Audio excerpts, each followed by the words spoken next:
Good morning and welcome to the daily chapter reading of Some of Israel. Oh, the inflammation is worse. Oh. Anyway, the house is dark, but I know my way. Look just inside the door, the right door for my coat. Shoes off, that's what separates us from the horses. The kitchen is straight ahead. That's where Mama bakes snacks. Today it's pain au chocolat, a gooey chocolate croissant hot from the oven. I eat while she does her work. It's on the telephone. Sometimes the people on the other end cry. Mama tries to help them. I flick on a light. The Baileys have decorated shabby chic style. To the right of the front door, plush couches covered in off-white canvas form an L in front of a wood-burning fireplace. A perfectly threadbare Persian rug is centered beneath a glass coffee table made from the frame of an old warehouse dolly with an iron handle and rusty wheels. There's a tan leather chair and ottoman in the corner with a curved brass lamp. When we lived here, the sofas and chairs were soft and worn, but it's hard to recall what they looked like. I was so young when Mama died, was murdered. To the left of the front door is the kitchen, and 10 feet past its soapstone corner is an antique dining table with upholstered chairs. The only thing that remains from my time here is the crystal chandelier over the table, a cascade of teardrops that once made shimmery rainbow prisms that I chased along the walls. Mama found it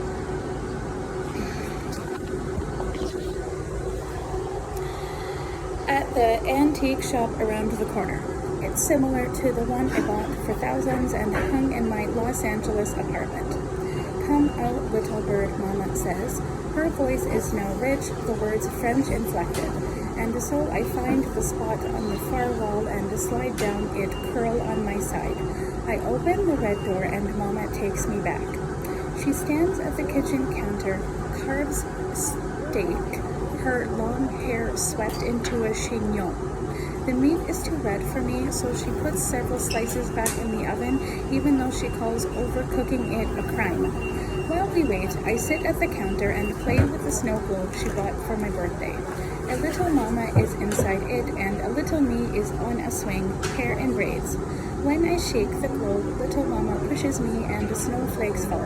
It's my favorite present ever. Mama makes a salad.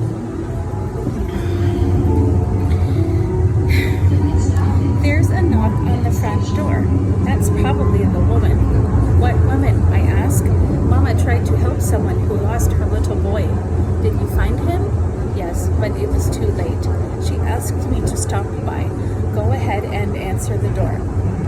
Bare feet pad across a soft rug onto floors Mama calls bird's eye maple. I reach up to the bronze knob and open the great door. A woman pushes past me. She has frizzy blonde hair, wears a yellow coat, matching gloves, and her face is pinched like she bit a lime. Brown eyes float in a sea of squiggly red lines. She smells sharp, wrong, and she's much bigger than Mama, both higher and wider. I close the door to keep the rain out. The woman tracks water and mud toward the kitchen, her steps unsteady. Looks up from slicing carrots with the big steak knife I'm not allowed to touch. Bonsoir, Tally. I'm so very, very sorry for your loss. The people said I shouldn't contact you, should wait to see if you wanted to speak further. I'm truly sorry. How can I help? Help, Tally demands. How could you? Her voice is too loud, slurry. Mama? Bertie, go to your room, please.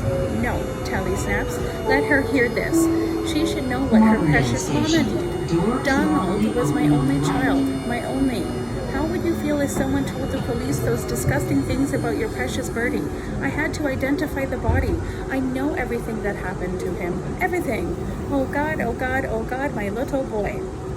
Mama holds up her hands like Tally is a wild animal she's trying to calm. Bertie, your room, now. Tally rounds the corner, shoves Mama hard, and she stumbles. Mama says, you asked the police to contact me. You wanted help finding Donald. I found him in a warehouse. He'd been tortured for a month, raped, strangled, 5 days before the cops found him. 5 days, she sobs. You could have found him before then. Mama puts a hand on Tally's back. I'm so sorry. I tried. What happened was horrible, but your boy, he is at peace now. That is hard to understand. It will take time, but he wants the same for you. Fuck you, Tally screams and hits Mama hard on her face. Mama staggers back, then lunges for the steak knife, holds it in front of her with shaking hands. Get out of my house. Leave now. I clutch my snow globe, dive beneath the dining table, then watch their feet shuffle back and forth like mad dance accompanied by animal grunts. They hit the edge of the table hard. Legs twist and they both fall. The steak knife hits the floor, clatters out of sight. Mama's lips are pressed together, eyes clenched as the bigger woman straddles her, hands her around her neck. There are scratches like tiger's whiskers on Mama's cheek. Mama, I whisper, I'm scared. Mama's eyes open. She bucks her hips. The big lady falls. They roll over and over, and then everything stops, and Mama slides sideways, her back to me. The lady's face rises like the moon. She reaches toward me. Her glove is covered in glistening red paint. I crawl further back out of reach. Mama, please move, I whisper. I'm afraid. The woman scrambles to her feet. Boots slap on the floor. The door opens, then slams shut. Mama, come out, little bird. Trembling, I crawl from beneath the table and try to pull her up, but she's too heavy. So we crab walk toward the wall and she manages to sit. The steak knife sticks out of her chest. I reach for it, but she moans when my fingers clasp the wooden handle. Mama, put your head in my lap, little bird, and I will tell you a bedtime story. I do, even though the front of her dress is hot and sticky, smells like pennies. And then I wait for the story as the meat she put in the oven burns them to a crisp. I sleep off and on. We talk each time I wake, and she asks me to leave, find a neighbor, but I refuse.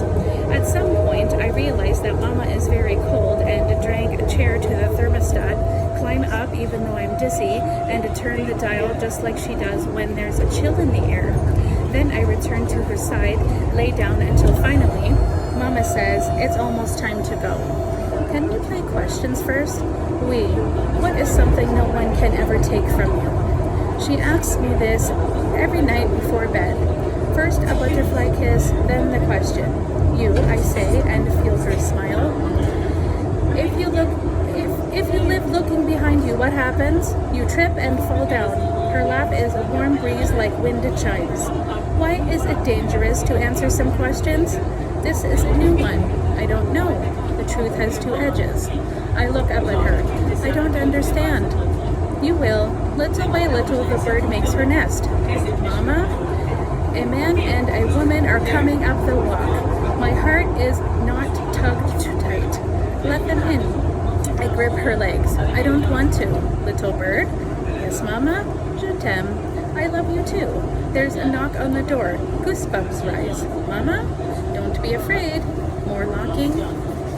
Knocking louder. When I sit up, the side of my face sticks to Mama's dress, and my hair is slicked back, tied like a glue to my skull. I look into eyes the color of sea glass we collect on the beach. Mama, the dry red paint on my skin pinches and cracks as I throw my arms around her neck. I see the numbers 2 and 9, letters T, L, Y, and the words Je t'aime and Birdie. I will see you soon. Promise? Oui. I creep toward the door, knees wobbling. It crashes open. Holy hell, cries a woman with a silver police badge on her chest and a gun at her hip. The policeman beside her picks me up. I'll get the girl out of here. I struggle out of his arms, dive under the table for my snow globe. When the cop latches onto my ankle, yanks me out, it falls from my hand. The sound of shattered glass fills me with rage. You can't take her from me. Kicking free, I lunge under the table as water and the snowflakes pour into the wood. I scamper farther and grab for the figures inside the globe just as the policeman rounds the other side of the table. His black boot mistakenly comes down on my outstretched hand, grinds it into the cup of jagged glass that cradles the mother and the daughter. Pain bites deep, but I have them. I'll never let you go, Mama.